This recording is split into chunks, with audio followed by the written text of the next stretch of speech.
The wind moved slow over the red hills of northern Arizona, dragging dust like an old memory. The telegraph wire hummed quietly, one lonely note stretched across miles of nothing. Sheriff Alan Darkwolf hadn't worn a badge in 6 years. Not since Hawksford turned its back on him. They hadn't said it out loud, not all at once, but they never had to. A half-Apache lawman was useful when things were bad, when outlaws came howling. But once peace settled and the streets were safe, so were their old fears. He'd handed in the Tin Star himself, walked out without asking for thanks, and he never looked back. Until the wire came. Sarah in danger, outlaw returned. Need you, just 5 words. But one name, Sarah, was enough. Alan stood alone at the canyon edge, one hand resting on the saddle horn, the other gripping that yellow slip of paper. The sky was starting to burn orange behind him. He folded the wire carefully, slid it into his coat. Then he swung up onto his horse and turned back toward the place that once rejected him. Not for justice, not for glory. This time he was riding back for the only soul who'd ever seen him. Not the badge, not the blood, just him. Sarah. Alan Darkwolf rode into Hawksford at dawn, just as the sun began peeling back the shadows from the storefronts. The town hadn't changed much. Same cracked boardwalk, same leaning church steeple, same dry wind that never stayed still. But Alan had. He'd spent 6 years with the silence of the high mesas, breaking wild mustangs and fixing fence lines that ran farther than memory. He'd grown quieter, harder. The boyish sharpness in his features had given way to carved lines and a quiet stillness that came from being forgotten. As he passed the sheriff's office, the chair out front creaked. Old man Dorsey sat there chewing a piece of straw like he'd been born with it. Dorsey squinted. "Well, I'll be damned. Thought we buried you with the old jail door." Alan didn't stop. "You'll have to try harder next time." That got a chuckle from Dorsey, dry as a rusted hinge. Folks on the street slowed. Some stared. A woman tugged her child's arm away from the road. A store clerk froze mid-sweep. Alan kept riding. They didn't need to say a word. He could feel it in the air, the same mix of suspicion and shame that had clung to him like dust the day he left. Sarah Whitlow's house sat just past the livery, up a hill overlooking the valley. He remembered that view. She used to say it reminded her of freedom, something you could see but never quite touch. Alan dismounted slowly, tied his horse to the post, and stood for a moment, listening. The house looked lived in. Curtains moved gently with the breeze. A rocking chair sat still on the porch, a shawl draped over one arm like someone had left in a hurry. He climbed the steps, knocked once, no answer. "Sarah?" he called. The silence that answered was heavier than he liked. He tried the door. Unlocked. Inside, the house smelled like old tea and cedar. The parlor was clean but not polished. Dishes sat drying in a rack. A book lay open on the table. But Sarah wasn't there. Alan moved through the house slowly, each room creaking with memory. He saw the writing desk near the window where she used to scribble poems she never let anyone read. The iron bed she once insisted didn't need fixing, even when it sagged. The picture frames, empty now, lined up along the mantel. Then he saw the telegram, still sitting by the lamp, unfolded. To Alan Darkwolf, Sarah in danger. Outlaw returned. Need you. His own name staring back at him. Someone had sent it, but Sarah hadn't read it. That meant one thing. She was already gone when it arrived. Outside, footsteps crunched on gravel. Alan turned fast, hand near the revolver at his hip, but stopped short. It was a boy, thin, maybe 12, eyes too old for his face. "You're Sheriff Darkwolf," the boy said. Not a question. Alan lowered his hand. "Was. Who's asking?" The boy squared his shoulders. "Name's Mikey Dawson. My pa's the one Cutter killed last week." Alan stiffened. "You saw it?" "I was in the barn. Heard everything." Alan studied him. Dirty boots, bruised forearm. No weapon, just a slingshot and a piece of rope tied at the belt. "You sent the wire." Mikey nodded. "Why?" The boy looked straight at him. "'Cause no one else here is going to stand up to Cutter. But my pa said once, you did." Alan felt something cold settle in his chest. "He told me, if anything ever happened, and the law here was too scared to move. Find Alan Darkwolf. The boy's lip trembled, but he held it still. So I did. Alan sighed and leaned against the porch post. Where's Sarah? Mikey hesitated. I seen her last at the church. She was looking for help. Next day, her husband, Tom Whitlow, was found dead out near Widow's Gulch. Alan looked away, jaw tightening. She disappeared after that, Mikey added. Some say Cutter took her. Others say she ran. Alan's voice was low. And what do you think? The boy shrugged. I think she waited for you. That night, Alan stayed at Sarah's. He lit no lamps, cooked nothing, just sat by the window, eyes on the dark hills beyond the ridge. The wind had changed. It carried the scent of smoke. He knew what that meant. Someone was sending a message. At dawn, Mikey returned with a loaf of bread and a tin of beans. I ain't got a gun, he said, setting them down on the porch. But I can help. I can listen. I can scout. Alan raised an eyebrow. Scout? I know these hills better than most grown men. Alan considered him. And what'll your ma say about that? She's dead too, the boy said, like he was telling the weather. Alan nodded once. Then you help, but you follow my rules. No fights, no guns, no hero stuff. Mikey grinned. Deal. Together they rode out to Widow's Gulch. The ground was dry and torn, sagebrush scorched, buzzards circled a ridge above. Alan dismounted, crouched, and studied the soil. Tracks, 3 men, 1 woman, struggle, drag marks. He placed his hand flat on the dirt. She was taken, he said. Mikey swallowed hard. You think she's still alive? Alan stood slowly, dusting off his palms. She better be. Then he looked to the boy. Time to find Cutter. By noon, the sun had scorched away the shadows. Alan and Mikey rode side by side, the boy on a stubborn mule borrowed from the blacksmith. It limped slightly, but Mikey didn't complain. He sat straight in the saddle, like someone twice his age, one hand on the reins, the other clutching a small field journal wrapped in twine. You keep notes? Alan asked, eyes scanning the trail. Mikey nodded. Pa taught me. Said every detail's a clue if you pay attention. Alan almost smiled. Good man, your father. Mikey's jaw tightened. He was. They rode in silence for a while, the trail narrowing into broken shale. Hawksford disappeared behind them, nothing but rock and sky ahead. They reached the bluffs by mid-afternoon. The land dropped into a narrow ravine, deep and steep, the kind of place you don't go unless you've got something to hide. Mikey dismounted first, crouched near a brush pile, and pointed. Boot prints, he said. Alan followed. Sure enough, 3 pairs, heavy, fresh. One smaller, dragged slightly. Sarah. Alan stared at the tracks, heart clenching. You think she's hurt? Mikey asked. She's alive, Alan said. Or they wouldn't be hiding. They followed the trail on foot. Alan took the lead, Mikey close behind, quieter than most grown men he'd known.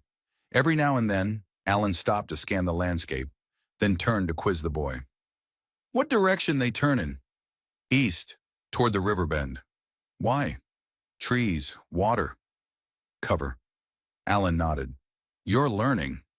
By dusk, they reached the edge of Cutter's old hideout, an abandoned stage stop, half rotten, leaning into the hillside like a secret trying not to be found. Alan crouched behind a rock outcrop. Mikey slid in beside him. 3 horses, 2 men at the fire, a woman tied near the post, 1 more man inside. Sarah, Mikey whispered. Alan looked through his spyglass. Her hair was longer, her face older, but her back was still straight, her eyes still sharp. She hadn't been broken. Is it them? Mikey asked. Alan didn't answer right away. Then, it's him. Wade Cutter. Alan had sent him to prison years ago, for robbery, murder, and something worse that no jury had words for. Rumor had it he'd escaped the gallows by turning on his own gang. Hawksford had been quiet since, until now. Mikey turned to Alan. We go down there? Alan shook his head. Not yet. Too many of them. Not enough of us. But she's right there. I know, Mikey gritted his teeth. If I was older, you're not, Alan said firmly. And that's not a weakness. It's a shield. The boy's eyes burned. He killed my father. Alan's voice softened. And you're not going to throw your life away trying to be the kind of man your father wouldn't want you to be. That stopped Mikey cold. Alan pulled out a map. We'll wait till nightfall. They'll get lazy. When one leaves for watch, we go around the ridge, flank the back. And me? You keep watch. If anything goes wrong, you ride to Dorsey. Tell him I'm dead, and Sarah's still breathing. Mikey frowned. You trust Dorsey? I trust you more. Night fell, fast and black. They waited until the fire dimmed and the camp stilled. Alan moved like a shadow. Mikey stayed behind, crouched near the mule, fists balled in his lap. Every sound made his heart pound, but he stayed still, just like Alan taught him. At the camp, Alan crept behind the stable, knife in hand. He took out the sentry fast. Just a choke and a thud. No blood, no noise. He reached Sarah just as she looked up. Her eyes widened, but she didn't scream. Alan, she whispered. In the flesh, he said, cutting her binds. You shouldn't have come, she said, and they'll kill you. You sent for me. I didn't, she said. Mikey did. Alan froze. Your note came too late. Tom's dead. I know. They locked eyes. Years collapsed into seconds. Then, can you walk? I can run. They moved back toward the ridge, but a crunch of gravel behind them froze the air. Cutter, tall, mean-eyed, a scar across his neck like lightning on bark. Well, hell, he drawled. Ain't this a reunion? Alan stepped in front of Sarah. Let her go. Cutter smiled. Thought they hung you in silence. Guess I'll have to do the job myself. Behind him, the other men stirred. Alan raised his hands. You want me? Fine. But she walks. No deal, Cutter said. Then came a voice from the ridge. Hey! Cutter turned. Mikey, standing tall, hands cupped around his mouth. I told the town sheriff everything. They're coming. Fast. He hadn't, but Cutter didn't know that. Damn kid, he hissed. That was all the opening Alan needed. He tackled Cutter hard. The two men hit the ground, fists flying. Sarah grabbed a loose board and swung at the second outlaw. He staggered back, dazed. Mikey scrambled down the ridge, grabbing Sarah's hand. Come on! Alan landed a punch that knocked Cutter against the post. The outlaw reached for his gun, but Alan kicked it away. Still think I'm half a man? Alan growled. Cutter spat blood.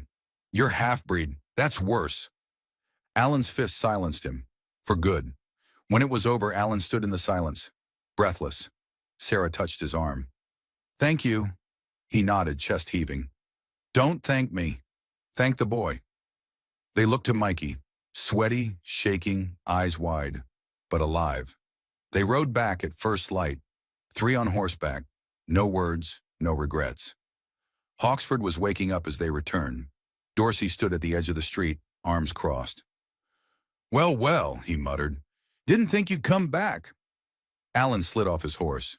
Didn't come back for you. Sarah dismounted, hand on Mikey's shoulder.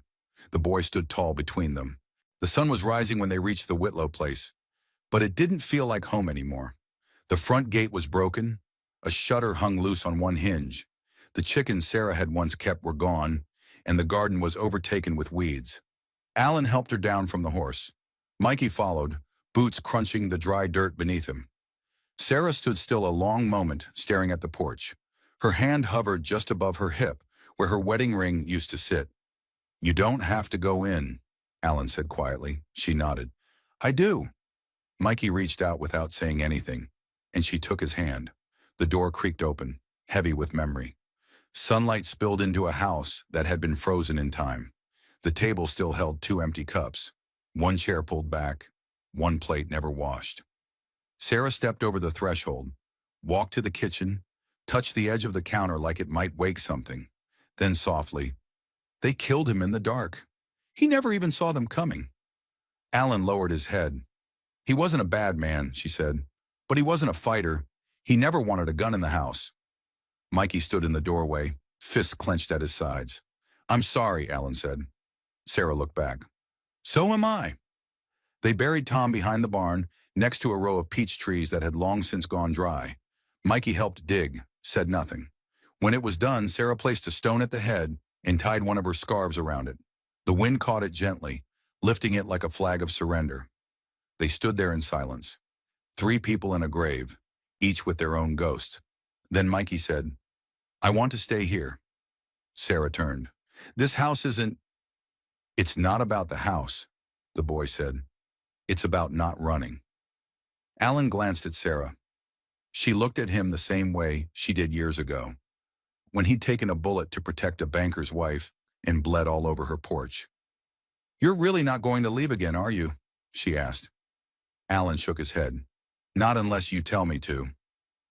That night they lit the stove, cooked potatoes and beans, didn't talk much, but there was a rhythm to the way they moved. Sarah knew where the tin plates were. Alan brought in wood before she asked. Mikey sat at the table, back straight, eyes wide, soaking it all in. It wasn't peace yet, but it was a beginning. 2 days later, Alan returned to town to face what he thought would be a storm. But Dorsey just gave a tired nod and muttered, "Looks like you did our job for us." Alan stepped into the sheriff's office and placed an envelope on the desk. Inside, a written account of Cutter's return, the attempted kidnapping, the killing. Legal? Clean. Dorsey raised an eyebrow. "You gonna wear the badge again?" Alan paused.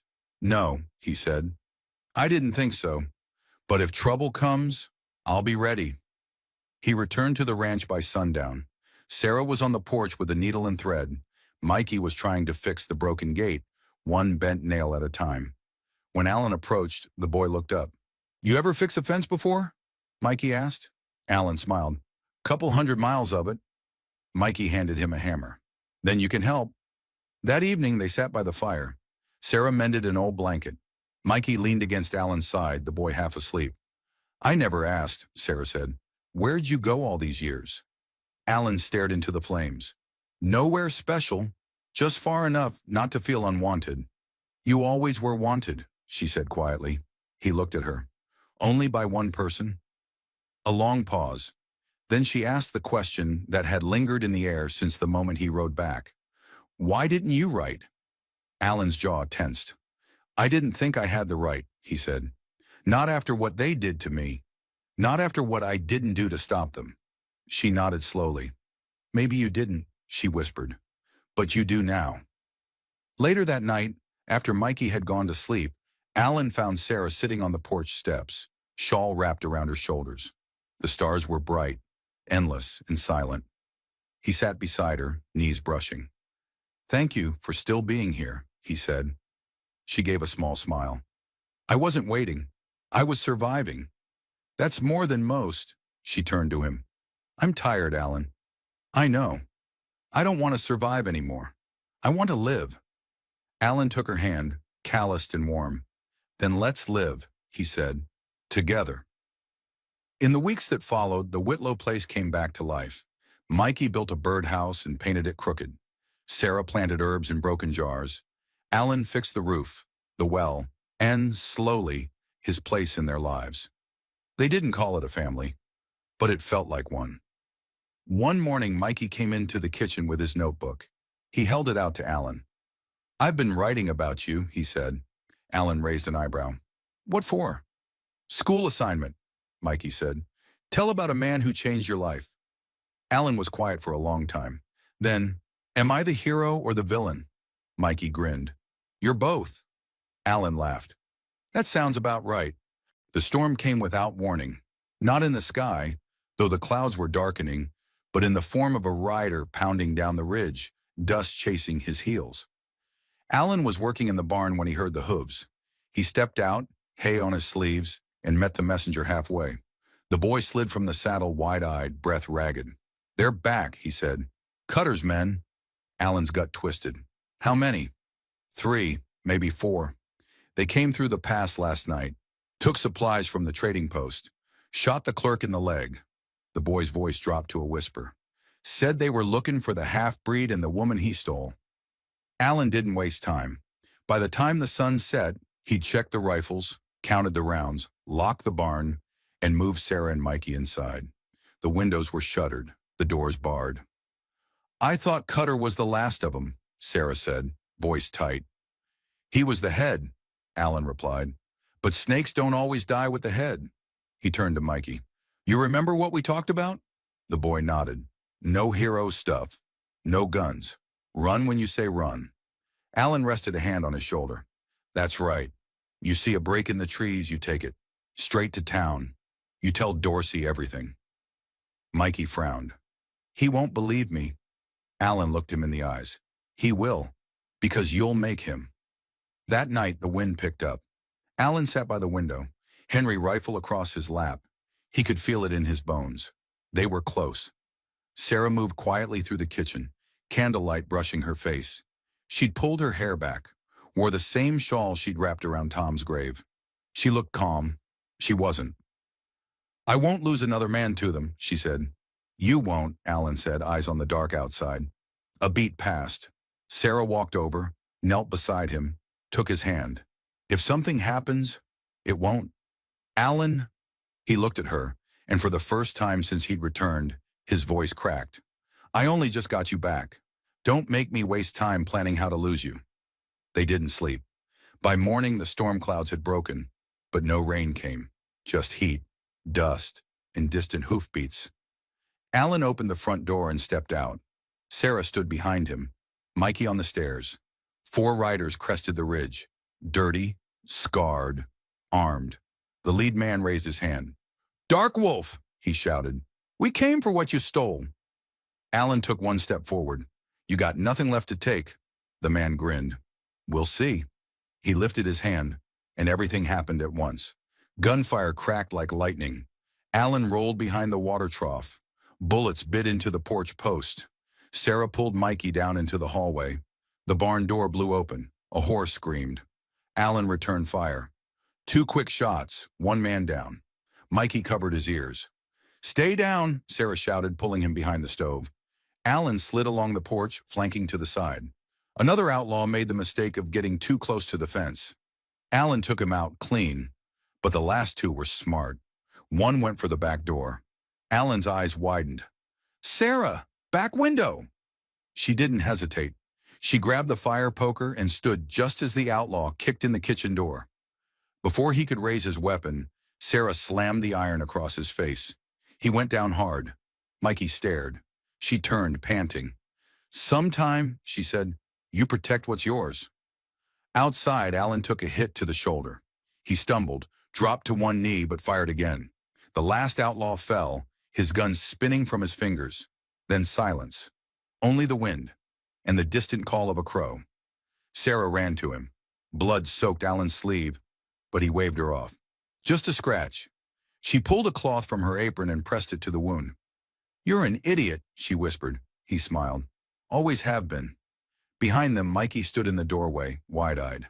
You okay? Alan asked. The boy nodded slowly. Are you? Alan looked down at the blood, then up at the house still standing, the woman beside him, the boy in the doorway. I think I am, he said. Later, Dorsey and 2 deputies arrived. They found the bodies buried, the wounds bandaged, and Alan sitting on the porch, a blanket over his shoulder, Mikey asleep at his side. Well, hell, Dorsey muttered. You sure you don't want the badge back? Alan looked up. I already got what I came for. That night, Sarah came to him while the fire burned low. She sat beside him, took his hand. I almost forgot how to love you, she said. Alan looked at her. I never did. She leaned in, her forehead resting against his. You stayed. So did you. It was the morning after the gunfight.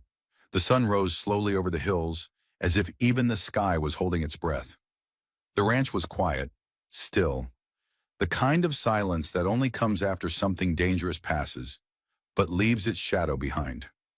Alan sat on the porch, arm in a sling, watching Mikey chase a chicken that had gotten loose from the coop.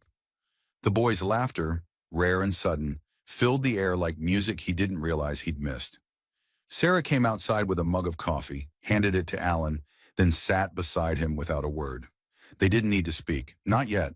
That day, neighbors came, not many, just enough to surprise him. The widow Barnes brought fresh bread. Her son, who once called Alan a dirty breed, behind his back, helped hammer in a new gate. Dorsey came with spare ammunition and a grunt that might have been gratitude. No one said sorry, but they stayed. They worked. They brought their quiet offerings, not for forgiveness maybe, but something close to respect. Alan watched them fix what had been broken, plank by plank, and for the first time he didn't feel like a ghost walking through someone else's story. He felt like part of it. That evening he found Mikey behind the barn, whittling a piece of wood into what looked like a crooked horse. "You ever carved before?" Alan asked. The boy shook his head. "Just trying things." Alan knelt beside him. "Looks good." Mikey frowned. "No, it don't." "Not yet," Alan agreed. "But give it time.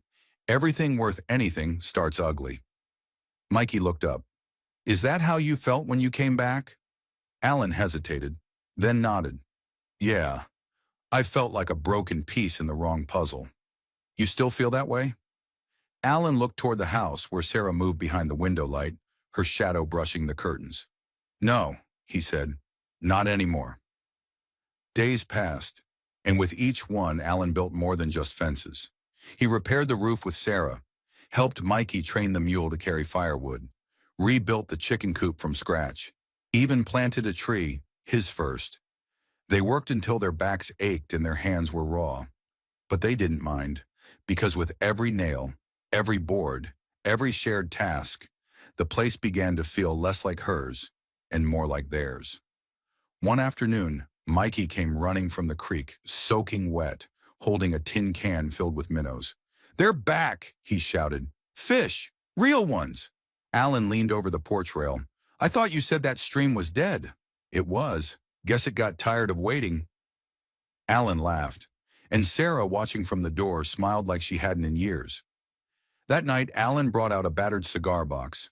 Inside were his old things: a silver coin, a feather, a broken compass, and his sheriff's badge, tarnished and worn. He handed it to Mikey. The boy blinked. "Why me?" "Because this doesn't mean what it used to," Alan said. "It's just a piece of tin, but it came with weight, and I think you're strong enough to carry things." Mikey held it carefully. "Does this mean you're giving up?" Alan shook his head. "It means I'm finally settling in." Later, Sarah joined him by the fireplace. "You did it," she said. "Did what?" "Came back, stayed, built something." Alan looked around the room. There was warmth in the walls now, life in the floorboards, laughter in the corners. "I didn't do it alone," he said. She touched his face. "We didn't think we deserved a second chance," she whispered. "But maybe we were wrong."